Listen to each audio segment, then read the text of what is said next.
Akala ko hindi na tayo magkikita eh. Takot ako. Takot talaga ako. Alam mo, kung hindi ka nakabalik, tsaka may nangyari sa'yo masama, hindi ko mapapatawad ang sarili ko.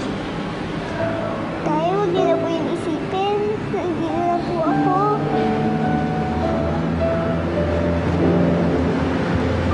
Sorry, anak ka. Sensya ka na sa tatay mo, ha? Kasi naging makasarili ako eh. Naging madamo. Inisip ko lang kasi yung sarili ko.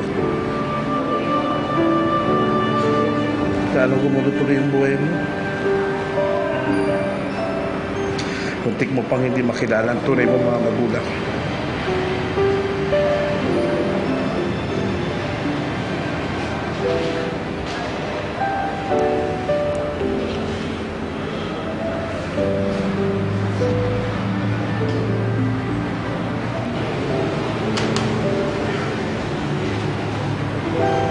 Sandra, sa totoo lang, hindi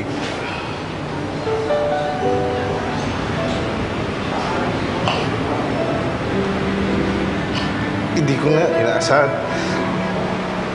Napapahayag ka pag makausap ko anak ko eh. Malaking bagay ito. Hindi ko rin naasahan na iurong mo yung kaso. Handa naman ako hanapin to eh. Yung makulong ako. Hindi rin ako maasa na mapatawad mo ako.